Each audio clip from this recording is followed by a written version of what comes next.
Hello everyone, আসসালামু আলাইকুম। পিঙ্পল by Jinia থেকে আমি জিনিয়া। আজকে আমি আবারও চলে এলাম আমাদের কক্সবাজারের ডে ট্যুর ব্লগ নিয়ে।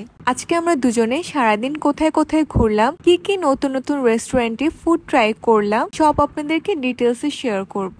আজকে আমরা দুজনে সাইমন হেরিটেজ হোটেল থেকে চেক আউট করে অন্য আরেকটি হোটেলে চেক ইন করব। তাই আমরা দুজনে সকালে উঠে রেডি হয়ে গেলাম ব্রেকফাস্টের জন্য। আমার সাইমন হেরিটেজ হোটেলের সার্ভিস এত ভালো লেগেছে, আমার তো সেদিন সেখান থেকে যেতে ইচ্ছে করছিল না, কিন্তু যেহেতু আমরা অন্য একটি হোটেল আগে থেকেই বুক করে রেখেছিলাম, তাই আর কোনো কিছু করার ছিল না। যাই হোক, চলুন আমরা ব্রেকফাস্টের দিকে চলে যাই। তাদের ব্রেকফাস্ট করার জন্য যে রেস্টুরেন্টটি আছে সেটি ঠিক পুল এরিয়ার পাশেই। তাদের ব্রেকফাস্টও কিন্তু অন্যান্য 5 স্টার হোটেলের মতো রুমের সাথে ইনক্লুডেড। আমি বলবো এটা টোটালি ওর্থ ইট, কারণ আমরা ঢাকায় যখন ফ্রেন্ডস ওর ফ্যামিলির সাথে কোনো 5 স্টার হোটেলে ব্রেকফাস্টের জন্য যাই, তখন দুজনের জন্য ব্রেকফাস্টের যে প্রাইসটা হয় সেটা তাদের রুম রেন্টের থেকেও বেশি থাকে। ব্রেকফাস্টে তাদের অনেক টাইপের আইটেম ছিল, আমার কাছে প্রত্যেকটা আইটেমই অনেক ভালো লেগেছে। সব থেকে তাদের যে আইটেমটা আমার কাছে ভালো লেগেছে সেটি হচ্ছে তাদের গার্লিক স্যুপ। সেটি অনেক মজা ছিল, আমার খাওয়া এ পর্যন্ত এটি বেস্ট গার্লিক স্যুপ। যেহেতু তাদের পুল এরিয়ার ঠিক পাশেই তাদের ব্রেকফাস্টের প্লেসটি ছিল, তাই আমরা দুজনে ব্রেকফাস্ট শেষ করে তাদের পুল এরিয়াতে কিছু ছবি তুললাম, যেহেতু আমরা আজকে চেক আউট করে ফেলবো। তারপর আমরা দুজনে রুমে গিয়ে একটু রেস্ট নেই, যেহেতু আজকে সারাদিন আমাদের প্ল্যান আছে অনেক জায়গায় ঘোরাঘুরি করব। ও আরেকটা কথা, সাইমন হেরিটেজে স্টে করলে কিন্তু আপনারা এয়ারপোর্ট পিক এন্ড ড্রপ একদম ফ্রি পাবেন। যেহেতু আমরা যেদিন চেক ইন করেছিলাম সেদিন আমরা বাসে এসেছিলাম, এবং চেক আউটের দিনও আমরা এয়ারপোর্টে যাব না, কারণ আমরা আরো কয়েকদিন স্টে করব, তাই আমাদের তাদের এই সার্ভিসটির কোনো প্রয়োজন হয়নি। আমরা দুজন কিছুক্ষণ রেস্ট নিয়ে তারপরে ব্যাগ গুছিয়ে চেক আউটের জন্য রেডি হয়ে যাই। তারপরে আমরা দুজন একটা অটো রিজার্ভ করে চলে যাই আমাদের সেকেন্ড হোটেলে। যেহেতু সেকেন্ড অ্যান্ড থার্ড ডেতে আমাদের অনেক জায়গায় ঘোরার প্ল্যান ছিল, তাই আমরা মোটামুটি একটি হোটেলে স্টে করি, কারণ আমরা জানি আমাদের সারাদিন বাইরে থাকা হবে। সেকেন্ড যে হোটেলটিতে আমরা স্টে করি সেটির নাম ছিল গ্রেস কক্স স্মার্ট হোটেল। এটিতে আমরা 2 নাইট 3 ডেজ স্টে করার প্ল্যান করেছিলাম। এই হোটেলে পার নাইটের কস্ট মাত্র 4 থেকে 4,500 টাকা, এবং তাদের এই রুম রেন্টের সাথে 2 পার্সনের জন্য ব্রেকফাস্টও ইনক্লুডেড ছিল। যাওয়ার পর তারা আমাদেরকে ওয়েলকাম ড্রিঙ্ক সার্ভ করে। তারপর আমরা কিছুক্ষণ ওয়েট করি, তাদের রুম চেক ইনের জন্য রেডি ছিল না। চেক ইনের সব ফর্মালিটিস কমপ্লিট করে আমাদের চেক ইন করতে করতে প্রায় 12টা 12:30 বেজে যায়। আমি প্রাইস হিসাবে যেরকম ভেবেছিলাম যে রুমটা একটু ছোট হবে, যেহেতু আমরা এর আগে কখনো এই হোটেলে স্টে করিনি, কিন্তু দেখলাম যে না, প্রাইস অনুযায়ী তাদের রুম বেশ বড়ই আছে। এবং সব থেকে যে ইম্পর্টেন্ট জিনিস সেটি হচ্ছে ওয়াশরুম এবং রুম দুটোই অনেক নিট অ্যান্ড ক্লিন ছিল, এবং তাদের ওয়াশরুমেও হেয়ার ড্রায়ার থেকে শুরু করে পেস্ট, ব্রাশ, শ্যাম্পু সবই ছিল। আমার আরেকটি জিনিস যেটা তাদের অনেক ভালো লেগেছে সেটি হচ্ছে তাদের আলমিরাতে একটি ছোট লকারও ছিল, যেটি এই প্রাইস রেঞ্জের হোটেলের মধ্যে আমি কখনো এক্সপেক্ট করিনি। যেহেতু আমাদের সেদিন অনেক জায়গায় যাওয়ার প্ল্যান ছিল, তাই আমরা আর দেরি না করে হোটেলে লাগেজগুলো রেখেই বের হয়ে যাই। আমাদের হোটেলের ঠিক পাশে আদনান ভাইয়ার হোটেল ছিল। আমরা ভাইয়াকে পিক করে তারপরে চলে যাই কলাতলিতে, যেহেতু আমাদের সেদিন প্ল্যান ছিল মেরিন ড্রাইভ রোডে ঘোরা, যেমন ইনানি, পাটুয়াটেক এই সাইড গুলো ঘুরে দেখা। এই যে আপনার ভিডিওতে দেখতে পাচ্ছেন এই জিপ টাইপের গাড়িগুলো, এগুলোকে কক্সবাজারে বলা হয় চাঁদের গাড়ি। আপনারা যদি বাজেট ট্রাভেলার হয়ে থাকেন আর 2 বা 3 জন হন, তাহলে আপনারা বাইক রেন্ট নিয়ে বা অটো রেন্ট নিয়েও যেতে পারেন। কিন্তু যদি আপনারা অনেক বড় গ্রুপ নিয়ে আসেন, তাহলে অবশ্যই আপনারা এই চাঁদের গাড়িগুলো ভাড়া নিতে পারেন। সেক্ষেত্রে ঘোরার কস্টিং অনেক কমে আসে। যেহেতু আমরা অনেকদিন পর কক্সবাজারে এসেছিলাম আর আমাদের এই চাঁদের গাড়িতে এর আগে ওঠা হয়নি, তাই আমরা প্ল্যান করেছিলাম আমরা এই চাঁদের গাড়ি রেন্ট নিয়ে যাব, যদিও আমরা 3 জন ছিলাম। এই গাড়িগুলো রেন্ট সাধারণত 2টি শিফট হয়ে থাকে। একটি হচ্ছে সকাল 7টা বা 8টা থেকে দুপুর 1টা-2টো পর্যন্ত, আর আরেকটি শিফট হচ্ছে দুপুর 1টা-2টো থেকে রাত 7টা-8টা পর্যন্ত। কিন্তু আপনারা চাইলে ফুল ডের জন্য গাড়ি বুক করতে পারেন। আমরা যেহেতু বের হতে হতে 1টা বেজে গিয়েছিল, তাই আমরা সেকেন্ড শিফটই চুজ করেছিলাম। এই গাড়িগুলো রেন্টের ব্যাপারটি আবার আরেকটি জিনিসের উপর নির্ভর করে, সেটি হলো আপনারা যদি ইনানি বা পাটুয়াটেক পর্যন্ত যান সেক্ষেত্রে এক প্রাইস, বাট আপনারা যদি টেকনাফ পর্যন্ত যান যান সেক্ষেত্রে আবার আলাদা প্রাইস। আমরা কলাতলি থেকে গাড়িটি বুক করেছিলাম হাফ ডের জন্য।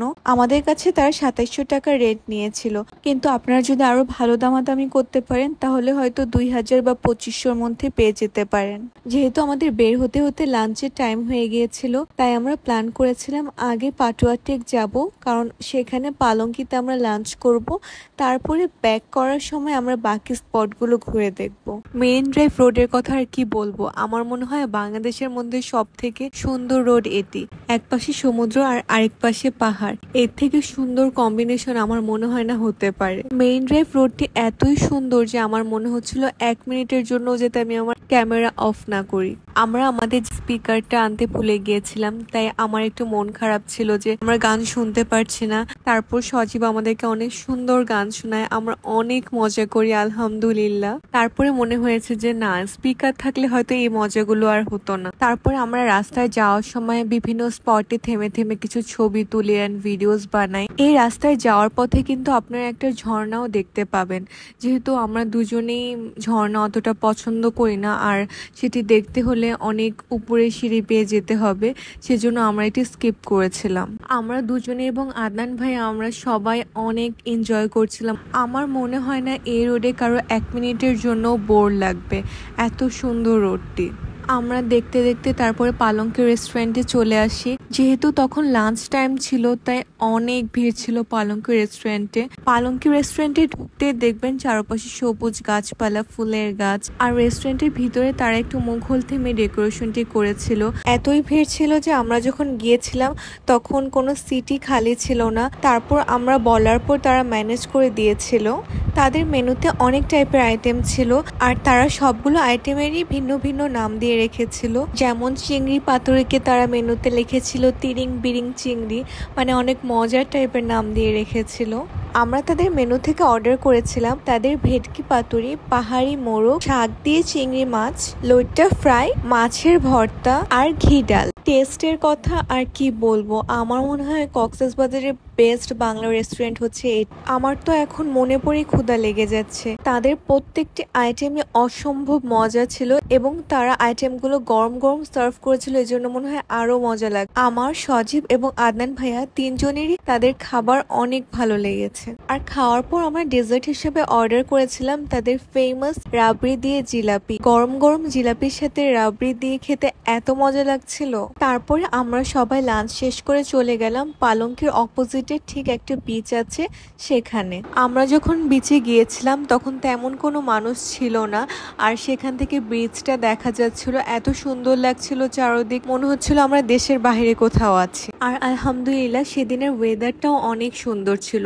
আমি সেখানে কিছু ভিডিওস বানাই, তারপরে আদনান ভাইয়া, সজীব আর আমার কিছু ছবি তুলে দেয় সেখানে। তারপরে আমরা দেখলাম বিচে যে বাইকগুলো চালানো হয় সেগুলো সেখানে রেন্ট দেওয়া হচ্ছে। পরে আমরা হাফ এন আওয়ারের জন্য বাইক রেন্ট করলাম। আমাদের কাছে তার হাফ এন আওয়ারের জন্য 300 টাকা নিয়েছিল। বাইক নিয়ে তারপরে আমরা চলে যাই, সামনে কিছু নৌকা দেখা যাচ্ছিল সেদিকে। আপনারা যদি নর্মাল বাইক অথবা কার চালাতে জানেন তাহলে এটি ইজিলি চালাতে পারবেন। আমরা যখন সামনে গিয়েছিলাম, সামনে পুরো বিচে তেমন কোনো মানুষই ছিল না, খালি কয়েকজন ছিল। মনে হচ্ছিল আমরা প্রাইভেট কোনো বিচে এসেছি। আর যেহেতু সেখানে নৌকাগুলো ছিল যেগুলোতে করে মাছ ধরে, সেগুলো দেখতেও অনেক সুন্দর লাগছিল। আমরা কিছুক্ষণ সেখানে ঘোরাঘুরি করে ছবি তুলে তারপর আমরা আবার হোটেলের উদ্দেশ্যে রওনা দিই। মেইন ড্রাইভ রোড দিয়ে যাওয়ার পথে আমরা এক জায়গায় থামি সানসেট দেখার জন্য। আমরা যে বিচটাতে থামি সানসেট দেখার জন্য, সেখানে যেতে কোরাল স্টেশন থেকে 5 মিনিট লাগবে। যেহেতু কোরাল স্টেশনের অপোজিটে যে বিচটা আছে সেখানে অনেক ভিড় ছিল, তাই আমরা একটু সামনে যাই। তারপর সানসেট দেখা শেষে আমরা আমাদের হোটেলে ব্যাক করি। হোটেলে গিয়ে আমরা কিছুক্ষণ রেস্ট নেই, তারপরে আমরা আবার রেডি হয়ে বের হয়ে যাই। আমরা চলে যাই আমাদের হোটেলের ঠিক কাছে সুগার ক্যাফেতে। কক্সবাজার আসার আগে আমি যেগুলো ভিডিও দেখেছিলাম যে কক্সবাজারের সব থেকে পপুলার ক্যাফে এন্ড রেস্টুরেন্ট কোনগুলো, তার মধ্যে সুগার ক্যাফেও ছিল একটি। ক্যাফেটি একটু ছোট ছিল বাট সুন্দর করে ডেকোর করা ছিল। তাদের মেনুতে শুধু কফি আর ডেজার্ট না, স্যান্ডউইচ, বার্গার সহ আরো অনেক টাইপের আইটেম ছিল। আমরা যেহেতু সেখানে কফি খাওয়ার উদ্দেশ্যে গিয়েছিলাম, তাই আমরা তাদেরকে জিজ্ঞেস করেছিলাম যে তাদের সেখানে best selling dessert and drinks কোনটি। তারা আমাদেরকে ডেজার্টের মধ্যে নিউ ইয়র্ক চিজ কেকটা সাজেস্ট করেছিল। আর ড্রিঙ্কসের মধ্যে আমরা অর্ডার করেছিলাম ক্যারামেল মকা আর কুকি ক্র্যাম্বল মকা। ড্রিঙ্কসগুলো বেশ ভালোই ছিল আর নিউ ইয়র্ক চিজ কেকটাও মোটামুটি ভালো ছিল, কিন্তু টেস্টের দিক থেকে আমার কাছে স্পেশাল কোনো কিছু মনে হয়নি। কিন্তু দুজনে বসে গল্প করার জন্য আর আড্ডা দেওয়ার জন্য আমার কাছে প্লেসটা অনেক ভালো মনে হয়েছে। চিজ কেকটা আমরা দুজনে খাওয়ার পরে আমার আর জায়গায় হচ্ছিল না যে ড্রিঙ্কসটা শেষ করব, তাই আমরা দুজনে ড্রিঙ্কস দুটো নিয়ে চলে গেলাম বিচে। আমরা আবারও সেই সাইমন বিচে গিয়েছিলাম। সেখানে গিয়ে আমরা আবার দুটো চেয়ার নিয়ে একটু রেস্ট করি। রেস্ট করতে করতে একটি পিচ্চি এসে আমাদেরকে এত সুন্দর গান শোনায়।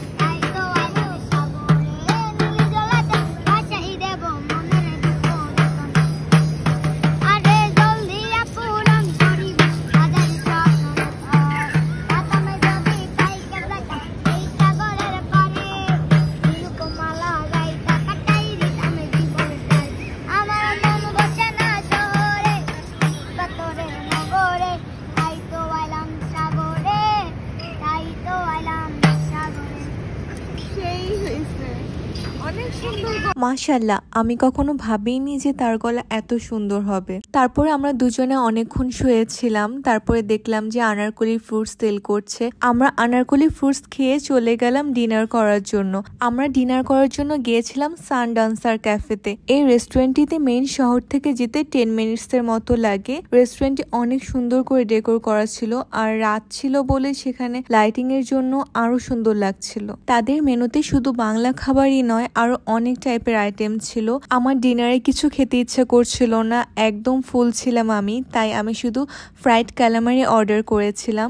আর সজীব আর আদনান ভাইয়া সেখানে ডিনার প্লেটার গুলো থেকে অর্ডার করেছিল। সেখানে ছিল রাইস, কোরাল ফিশ, ডাল, লোট্টা ফ্রাই আর সালাদ। ফ্রাইড ক্যালামারিটিও অনেক মজা ছিল আর প্লেটার গুলোর খাবারও অনেক মজা ছিল। আর আমার কাছে এদের প্রাইসও অনেক রিজনেবল মনে হয়েছে। আর ক্যান্ডেল লাইট ডিনার করার জন্য আমার মতে এটি একটি পারফেক্ট প্লেস। সো এটি ছিল আমাদের কক্সবাজারের সেকেন্ড দিনের ঘোরাঘুরি। আমার ব্লগটি কেমন লাগলো অবশ্যই কিন্তু কমেন্টস করে জানাবেন। আজকের জন্য এ পর্যন্তই। আল্লাহ হাফেজ সবাইকে।